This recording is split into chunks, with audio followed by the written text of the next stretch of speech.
ప్రశాంత్ కిషోర్ రాజకీయాలు గమనించే వారికి పరిచయం అక్కర్లేని పేరు. రాజకీయ పార్టీలకు ఎన్నికల కన్సల్టెంట్ గా ఆయన పనిచేస్తుంటారు.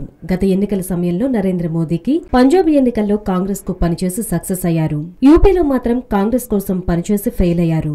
ఇక 2 ఏళ్ల క్రితం ఆంధ్రప్రదేశ్ లో అధికారం చేదక్కించుకోవాలనుకున్న వైఎస్ఆర్ కాంగ్రెస్ పార్టీ అధినేత వైఎస్ జగన్మోహన్ రెడ్డి ప్రశాంత్ కిషోర్ తో ఒప్పందం కుదుర్చుకున్నారు. ఇంతకు ముందు ఎవరూ చేయని విధంగా ఏకంగా పార్టీ ప్లేనరీలోనే ప్రశాంత్ కిషోర్ ను పార్టీ శ్రేణులకు పరిచయం చేశారు. తర్వాత పార్టీ వ్యవహారాల్లోకి ప్రశాంత్ టీం ఎంటర్ అయింది. నియోజకవర్గాల వారీగా సర్వేలు జరుపుతూ నాయకుల పనితీరుపై జగన్ కు నివేదికలు ఈ టీం ఇస్తుంది. అయితే పార్టీలో ప్రశాంత్ జోక్యం ఎక్కువవుతుందనే వాదనలు వచ్చినా జగన్ పట్టించుకోలేదు.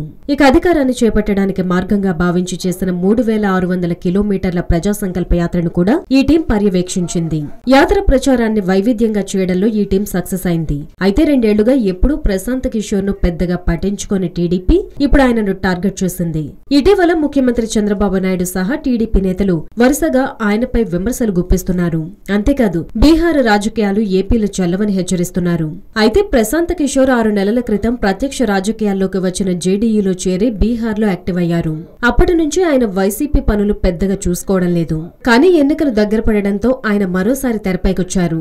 మొత్తం ఏపీ ఎన్నికలపైనే దృష్టి పెట్టారు.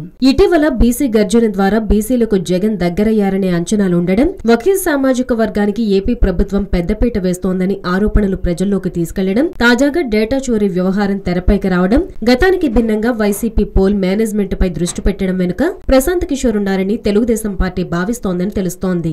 అందుకే టీడీపీ నేతలు ఇప్పుడు ప్రశాంత్ ను టార్గెట్ చేశారని అంటున్నారు. ప్రశాంత్ ను నైతికంగా దెబ్బతీయడం ద్వారా ఆయనను నిలువరించాలనే ఆలోచనలో టీడీపీ ఉన్నట్లు తెలుస్తోంది. అయితే ఎన్ని ఆరోపణలు వచ్చినా ప్రశాంత్ బయటకు వచ్చి స్పందించే అవకాశాలు మాత్రం లేవు.